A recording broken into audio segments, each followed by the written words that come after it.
नमस्कार, आप देख रहे हैं इन खबर और मैं राव अख्तर पांडे। मध्य प्रदेश के धार जिले में भोजशाला मंदिर या मस्जिद के दावों को लेकर चल रहे विवाद पर ASI यानी आर्कियोलॉजिकल सर्वे ऑफ इंडिया ने साइंटिफिक तरीकों से किए हुए सर्वे की रिपोर्ट को मध्य प्रदेश हाई कोर्ट में सबमिट कर दिया है।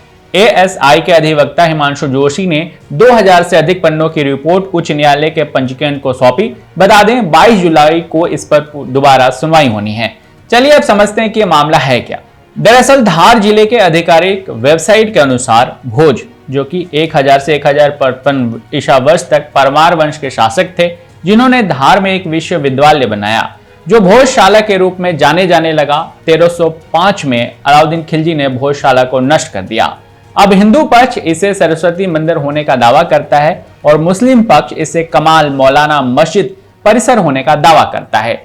दो समुदायों के दावों पर बढ़ते विवाद पर ASI ने 7 अप्रैल 2003 को एक आदेश जारी किया था, जिसके अनुसार परिसर में प्रवेश को सीमित की गई और हिंदुओं को मंगलवार पूजा करने और मुसलमानों को शुक्रवार नमाज पढ़ने के लिए प्रवेश के आदेश पारित हुए।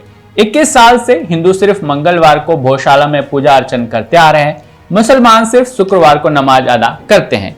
इस व्यवस्था को हिंदू फॉर जस्टिस ने चुनौती दी और इसे हिंदुओं के अधिकारों का हनन बताया। हिंदू फ्रंट फॉर जस्टिस ने इसे लेकर मध्य प्रदेश हाई कोर्ट में एक याचिका दायर की, जिसके बाद मध्य प्रदेश हाई कोर्ट के इंदौर बेंच ने परिसर की साइंटिफिक सर्वे करने के आदेश दिए, जिसकी रिपोर्ट 15 जुलाई को ASI ने सबमिट की। प्राप्त जानकारी के अनुसार हिंदू पक्ष के याचिकाकर्ता आशीष गोयल ने दावा किया कि यह इमारत राजा भोज के काल की ही साबित होगी। इसे वर्ष 1034 में बनाया गया।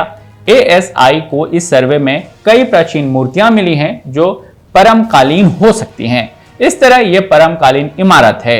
अवशेषों से माना जा रहा है कि इसका निर्माण 9 से 11वीं शताब्दी के बीच का है। एक गर्भगृह के पास ईंटों से बनी 27 फुट लंबी दीवार भी मिली है। पुरातत्वविदों का मानना है कि ईंटों से निर्माण और भी प्राचीन समय में होता था। मोहनजोदड़ो सभ्यता के समय यानी यह स्थान और भी प्राचीन हो सकता है। स्तंभ और उन पर उकेरी गई वास्तुकला को देखकर लगता है कि ये मंदिरों के अवशेष ही हैं। इनका उपयोग मस्जिद बनाने के लिए किया गया होगा। पूरे मामले पर एडवोकेट विष्णु जैन ने कहा कि ASI की रिपोर्ट के बाद हमारा केस मजबूत हुआ है। ASI report is very significant in this case. The ASI report proves our case and it makes our case very strong. We had set up a case before the Honorable Indore High Court that this is a premise of a Hindu temple and Hindu temple is being used as a mosque. The order of the ASI passed in 2003 is absolutely wrong, erroneous and in violation of the fundamental rights of the citizens of this country. So we had gone before the Indore High Court with this writ petition. The Indore High Court, after hearing both the sides, had appointed the Archaeological Survey of India to conduct a detailed scientific study.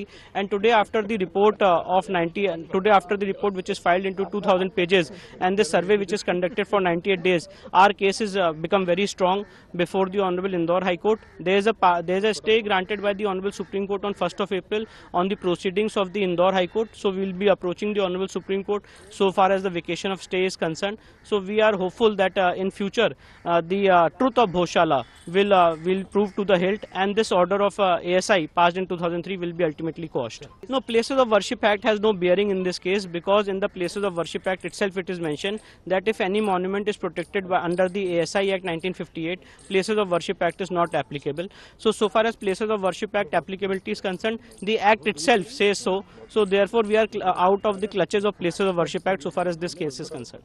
वहीं मुस्लिम पक्ष इसे कमाल मौलाना मस्जिद होने का दावा करती है। फिलहाल यह मामला कोर्ट में है। 22 जुलाई को इस पर फिर एक बार सुनवाई होगी। बता दें यह परिसर भारतीय पुरातत्व संरक्षण यानी ASI द्वारा संरक्षित है। देश दुनिया की तमाम खबरों के लिए जुड़े रहिए इन खबर के साथ। धन्यवाद।